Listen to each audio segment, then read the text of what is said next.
and welcome to Adelaide and Procter, Victorian Poetry, Faith and Fundraising. I'm Elizabeth Ludlow. And I'm Amanda Vernon. Today we're speaking to Josie Billington for our fifth and final episode, Reading Procter Today. Josie has written prolifically on many of the writers with whom Procter was connected. We talked to her today about the practice of shared reading and her involvement with a charity called The Reader. Also, in the show notes, as usual, we have linked the poems by Procter that we discuss in this episode, Old Echoes and Homeless.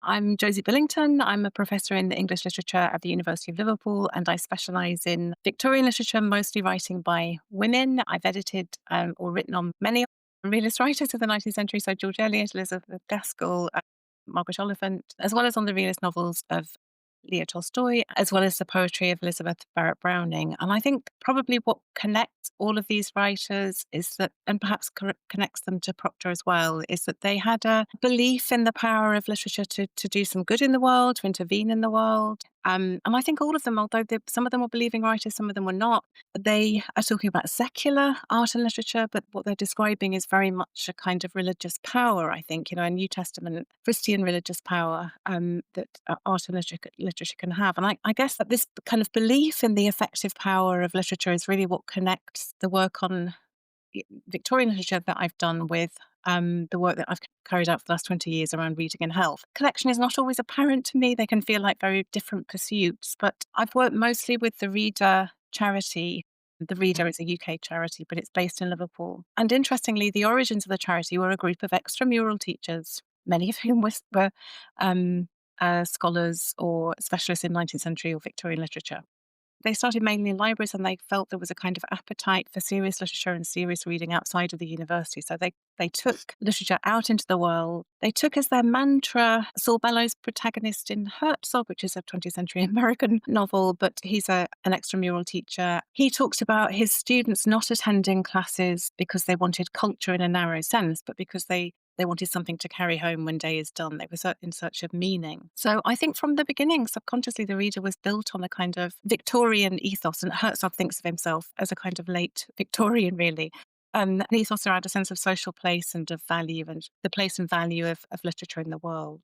I was a fellow traveller, first of all, with the Reader because I did some of their day schools and so on. But what happened was that they realised that a lot of people attending the reading groups often had mental health diagnoses, and the NHS began to realise that they were feeling better after attending reading groups. So I became involved really when they needed some evidence that this was working and why it was working. And I'm working with people in medicine, psychology and sociology to try to come up with evidence. There are between 500 and 600 groups in Europe as well, some in Australia, and they're in community settings or secure settings, prisons, hospitals, rehabilitation centres, and facilities for looked after children, care homes. So it's been a big success, taking reading out into the world.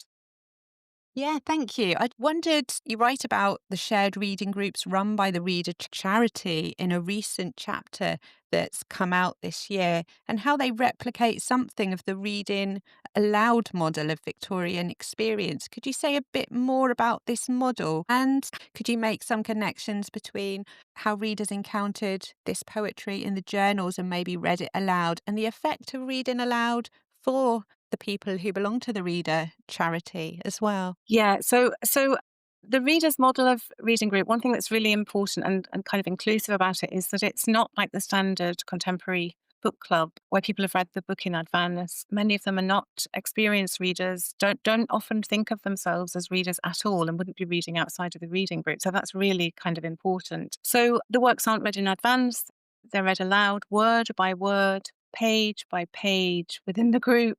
So a novel like Great Expectations, to mention Dickens, which is a real example, can take months to complete. People come back to it week after week.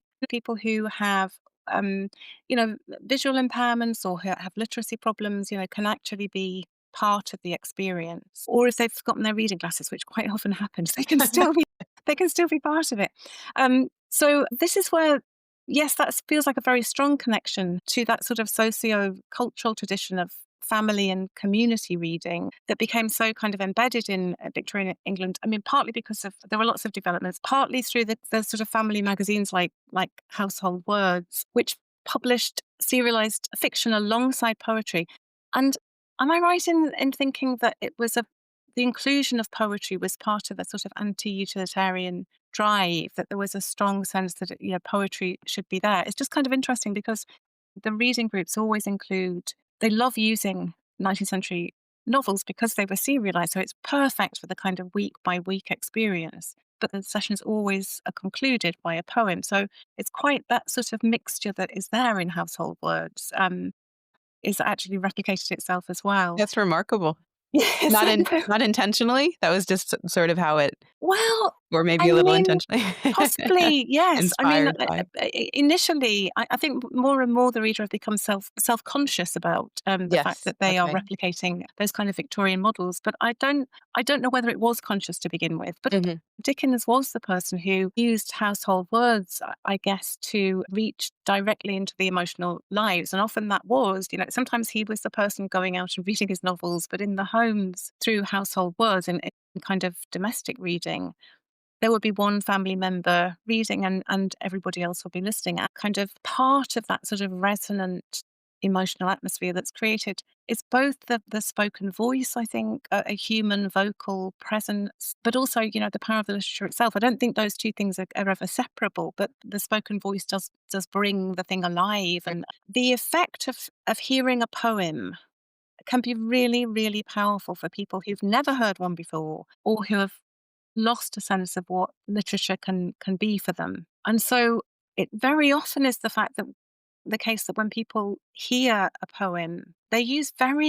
it's kind of almost neo-physical the way that they speak about this. It hit me, it got into me, you feel it deep inside, as though it catches them unawares. And you can imagine with people who are struggling with certain conditions, mental health conditions, they have a very kind of powerfully felt story about themselves, about the way their lives are. And so often the ways in which the sound of the words can connect with them is a way of capturing them almost precognitively before they've got to forget those ideas themselves and something just reaches down to that kind of inner self. And sometimes this is painful, but it's also very much alive. The emotion is often the thing that's kind of become rather deadened. And so I think it is very much the sound of the words and the fact that it is another human being. It's both another human being who's speaking, but it's another human being who's speaking the words of another human being, often one who's themselves been in trouble and found the words to express it.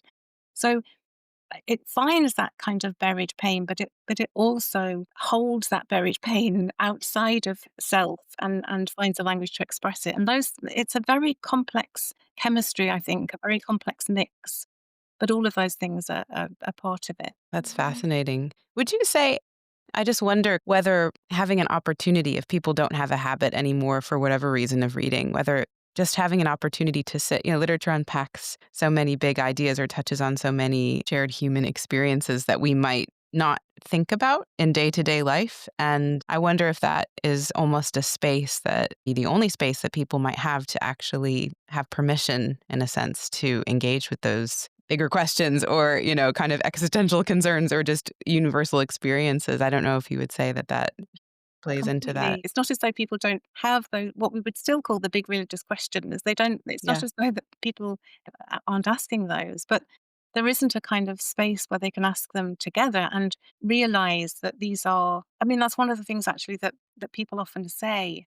I didn't realize other people felt like this. When they read it in a story or a poem, it's a sudden feeling of, even if you're just reading privately, and I still rely on literature for this, the feeling of you're not alone with this. You're not the first person who's had this struggle. So I think that's enormously powerful actually, and it does replicate that kind. Yes, as you say, the space that people either can't allow themselves because they're busy, or that they've lost because, but their experience has left them without the inner resources to cope. And it's a way of so it gives some of that resource by saying this, this is normal actually. This is part of, what it is to be alive.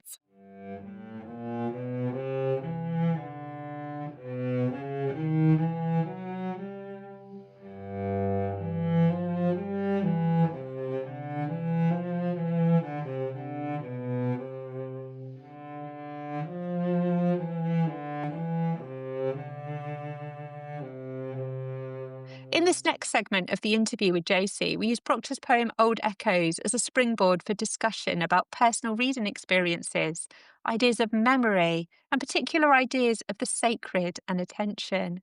The poem Old Echoes was initially published in Dickens's journal Household Words, and it's this version that we read out and refer to. Procter later retitled it Voices of the Past and made a few amendments to it, including an extra verse, and she included this amended version in her Legends and Lyrics series. Just before we move into the conversation with Josie, I'd just like to read out to you verses 2 and 3 of the poem. You wonder why that common phrase, so all unmeaning to your ear, should stay with me in my merriest mood and thrill my soul to hear.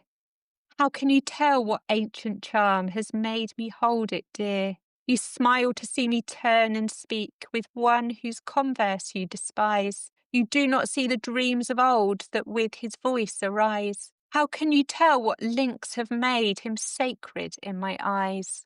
When I was reading Old Echoes, the first thing that occurred to me about it actually, you wonder why that common phrase, so all unmeaning to your ear, should stay with me in the merriest mood, which is it's kind of interesting because it doesn't surprise me at all that she was thinking of poetry as something that connected people and brought them together. But here she is actually saying, this means something to me that and it doesn't mean anything to you, which is actually one of the ways in which the reading groups work. And I wonder whether they always do. Who was it who once said, reading together is still reading privately? There's still something always going on inside you, which is unique to you and different for everybody else.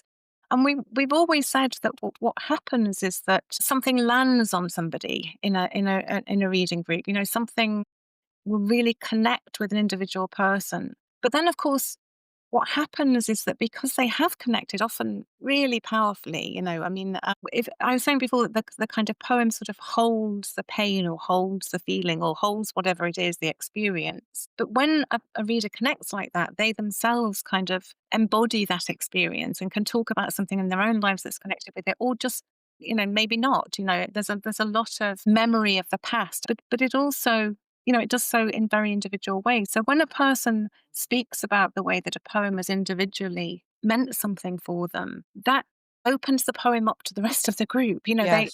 Yeah. And so that's where, although there is a reader leader, and it's really important that somebody who cares about the literature and knows it, makes it live for a kind of new audience. But there are really kind of critical ways in which the members of the group then lead, basically, Yes. because they Yeah. are, Yeah. they have the authority of their own experience to connect with the poem. And it often makes people who didn't really connect with it didn't land on them, then reconnect Yeah. and then begin to share that experience together. It makes a lot of sense. I love the seminars when I'm teaching where we get to do close reading of poetry just with my students because you inevitably, because of your own experience or what you notice, what resonates with you, things will come up that don't come up for someone else. And it's so much more rich when you're reading with Yeah, other people. So I can imagine that also relates to a more emotional or autobiographical element that might be helpful for offering access to a different aspect of a poem or yes, a yeah, novel or something like that, things that, one wouldn't have noticed otherwise. I'm looking at the poem again, and the third stanza here. So at the end of that, she says, "How can you tell what links have made him sacred in my eyes?" And I wonder about the idea of what the sacred means here. yeah. That's really interesting. Amanda, don't know whether you want to say something first. I was just thinking generally about what makes something sacred. I think, obviously we could talk a lot about that, but attention, I think, is one of the things that seems to, at least giving your attention to something gives it a value. And I think there's probably, a long tradition of mystics, Simone Weil, and this idea of if you kind of focus on something, whether it's the natural world or another human being and seeing something within them that is sacred in some sense. And I wonder if even just the act of attending to not just a poem or a novel or something, but our kind of engagement with it or hearing what other people reveal about themselves as they're discussing it does, just by virtue of the fact that that's what you're doing for an hour or however long one of these Yeah. sessions is, that attention to that person facilitated perhaps by the written word or the read word can reveal something about somebody that we might think of as sacred. We might use a different word, but that's what immediately came to my mind was just how much value there is in attention to the other. Completely. A lot of people who have who attend the reading groups have been used to a kind of story about themselves. It's a medicalized one, I Yeah. suppose. Yeah. Yeah.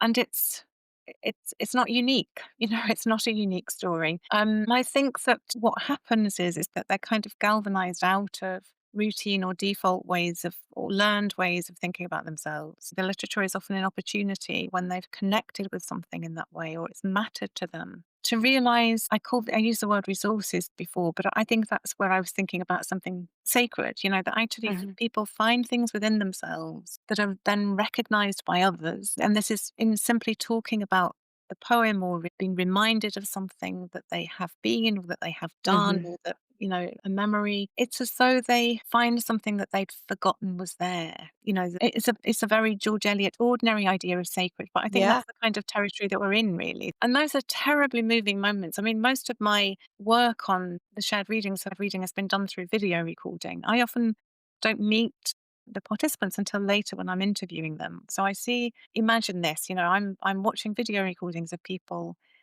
having, often it's not deeply moving, for a lot of the time, but then something will happen totally unexpectedly. And you feel as if you've got this kind of very privileged insight into somebody's experience and life that actually only normally literature could give you, that actually you are witnessing something. And it does feel very almost as though I shouldn't be on the outside looking in. That's why I Yeah. like to then take these moments back to people and Mhm. talk to them about this. And sometimes it's very, very interesting because sometimes they have forgotten. That it was so powerful almost that they have had to sort of put it away again somewhere, Mm. but being reminded of it and being reminded that point, I mean, and that's terribly moving when it's somebody there was one person who it was an absolutely wonderful moment where she connected with Wordsworth and read the whole thing and then couldn't remember, didn't know who it was. I mean, she had dementia and she didn't know who the person was when she saw the person on screen. So those are the kind of but just simply reminding, the video assisted interviews we call them, but they were really about saying this is a sacred part of you, Yeah. and please have it again. I'm sorry you missed it. You mustn't miss it. And so it's almost like seeing people at the best of themselves, often in the thick of the worst, but they don't. We realize that the video assisted interviews were helping people to see that in themselves because they're very unconscious when they're giving of their sacred selves.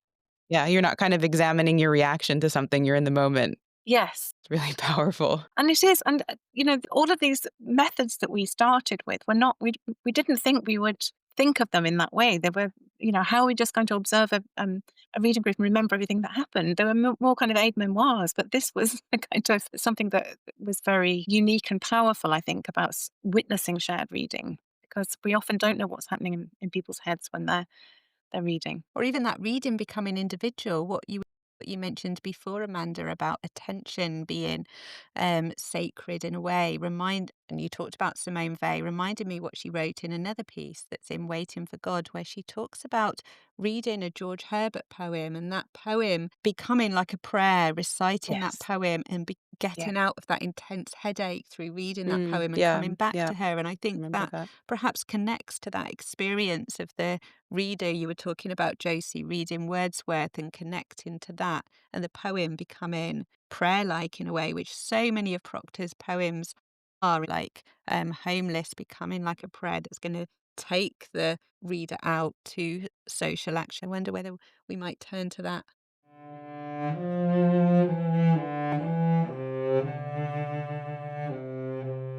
Just coming out of the interview briefly, we'd like to introduce you to Homeless for the discussion that follows. Homeless comes midway in Procter's 1862 collection, A Chaplet of Verses. I'll just read out the fifth and sixth stanzas before we return to the conversation. Look out at that farthest corner, where the wall stands blank and bare. Can that be a pack which a peddler has left and forgotten there? His goods lying out unsheltered will be spoilt by the damp night air. Nay, goods in our thrifty England are not left to lie and grow rotten, for each man knows the market value of silk or woolen or cotton. But in counting the riches of England, I think our poor are forgotten.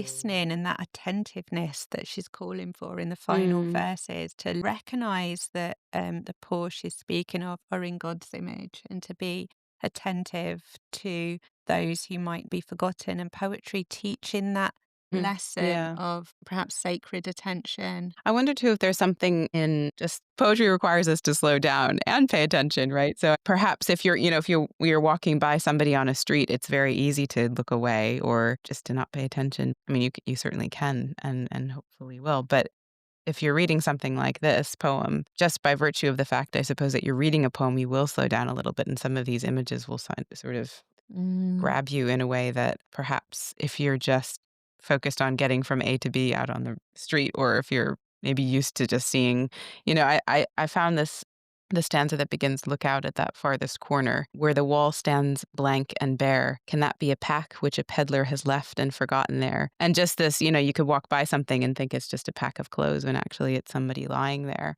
Attention can be challenging as well and illuminating. The sacred is not always something that might appear immediately beautiful. It might also be something that is calling us to consider how we are looking at things, and, that there might be something more there. A line that struck me in Homeless is where we read, "Each man knows the market value of silk or woolen or cotton, but in counting the riches of England, I think our poor are forgotten." Putting this in the context of a chaplet of verses which Procter wrote to raise money for homeless women and children in London, I think is interesting, not just straightforwardly saying, give your money to this charity. So it's changing thinking without being necessarily straightforwardly didactic, which I think you're talking about in relation to the power of literature here. I was thinking about what you were just saying, Josie, about the narrative that people often have, this kind of medicalized narrative of who they are. And so reading these lines about Procter kind of turning the lens around on the reader and saying, we all know, the market value of silk and or woolen or cotton, in a sense, using that kind of framework, kind of capitalist framework of the money and the goods, and saying, almost like re-narrating what people are. Obviously the value of people is far more than that. But, she says the riches of England, the poor among the riches of England. And I find that very interesting, that move that she makes there with re-narrating what is of value. And it's interesting to me how that, even not just our self-narratives, which is obviously very important, but how we narrate, quote, the poor, or quote, to those who Yeah. are vulnerable, those kinds of things. How did the people who are looking for something to do to help or maybe give back, as you were saying, the people who are volunteering with the reader and so on, how do we narrate what we're doing and who it is we're helping? And, all of those questions I think are challenging, but also really important and the discussions. And thinking of that playoff between riches and poor goes back to what I was saying about, and what volunteers often experience. I think many people in these reading groups, whether they are or they aren't, feel forgotten or overlooked, and often are poor. I mean, there's just no question that they've often had to give up work, but that's the kind of incredible thing that can happen in a reading group. The sense of what happens, the richness of the sense of what happens, the richness of what people still are, Yeah. and retain, even where they feel they have nothing to give. I mean, I think that's the wonderful, wonderful thing, and that's the bit that you want to hand back in that final line. You not only want to say they shouldn't be forgotten, but you look at how rich you are. It's a very important part of the poem. Wasn't keenly alive to that inversion she was doing there, but I am now. I love that idea. I love that the idea of the self is a kind of gift just by Yeah, being and just yeah, by what it is. And I think there's something, again, that kind of just brings me back in my mind to this idea of the sacredness of people and the fact that you don't have to produce anything or even contribute or whatever it might be that we count as valuable. You just are a yeah. good Mhm. thing, a gift Mhm. by existing, and that there are aspects of yourself that are a gift to other people just by kind of coming into contact with them. And that it is really important, isn't it? Because I mean, the world, doesn't allow spaces for thinking about existential issues. The narrative or the discourse of success, of utilitarianism, which is, it doesn't allow for us to kind of do that. I mean, literature is one of the places that constantly does it. Kind of makes us think again about what's worthwhile. Well, thanks, Josie, for your comments today. Looking forward, I wonder if you can just explain to our listeners how they might get involved with the Reader Trust, learn more about it. So people can get involved with the Reader by the website address is www.thereader.org.uk. I will hand on the poems that I've encountered today to the Reader practitioners that I'm still working alongside. Just out of interest, yesterday the Reader wrote to me and they're really, really trying to encourage reading groups with younger people. So they've launched a big um, initiative for shared reading for the under 30s. So that might be a place Great. to start Yeah. for some listeners. But there are kind of initiatives like that. If people look on the website, there are lots of initiatives like that. Wonderful. Thank Thank you. you.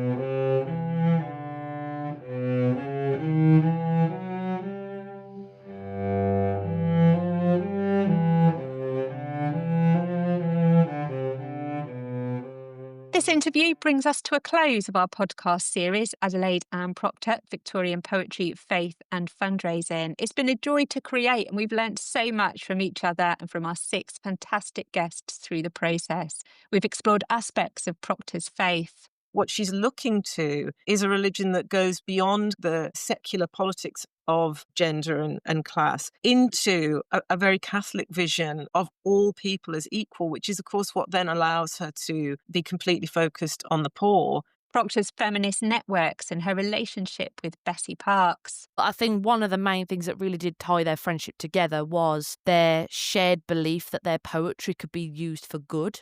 And Procter's journalistic work as part of this feminist network. So the Adventures of Your Own Correspondence in Search of Solitude is this kind of lively, picaresque romp through northern England and the Lake District. And then the contribution of the piece about watchmakers in Christchurch is part of a series on employment for women. They're both journalistic. They're journalistic in different ways. We've also thought about how Procter speaks to us today. The world that we're living in today is in many ways similar to what she lived in. There's a lot of instability. At the same time, we're overwhelmed with that instability and having a sense of what on earth can we do? And how the work of Providence Row, with which Procter was involved, continues to this day and has retained its Roman Catholic ethos. It's simply a fantastic charity, and I don't think there is another one quite like us. I think my highlights of making this podcast, Amanda, have been in gaining a better sense of the power of Procter's voice on the experience of faith and on the practice of listening as sacred. I think that particularly came across in our interview with Josie today and also in the interview we had with Emma earlier on. I think she has so much we can take from her today in terms of her thoughts on charity work, care for others, and the power of poetry to transform thoughts and lives. As we discussed with Jim and Alex, her poetry is profoundly political and radical. And also in the discussions with Emma and Lisa, we thought about how her poetry expresses that searching and stays in the space of sacred searching. How about you, Amanda? What were your highlights? Oh, it's really difficult to choose just a few, but I enjoyed all of our conversations so much. I found the connection between Procter's work as a literary woman and also her practical involvement with helping those in need to be really inspiring.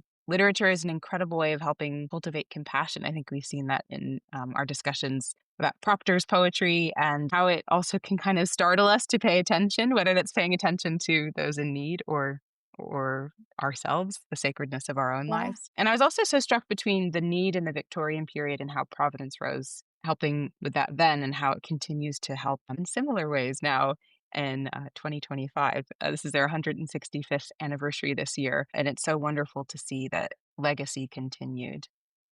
We'd like to thank our fantastic contributors, Emma Mason, Lisa Scholl, Maria O'Donoghue, Jim Mussel, Alex Round, and Josie Billington. Thank you also to Anglia Ruskin University for their support and resources. We hope that you, dear listeners, have enjoyed listening to this as much as we've enjoyed making this series. We would love to hear from you, especially your own highlights or takeaways. So please, in addition to leaving us a review, we would love to hear from you on social media. And please share this podcast with your friends. And now we'll just say goodbye for now. And bye from me. Thanks for listening.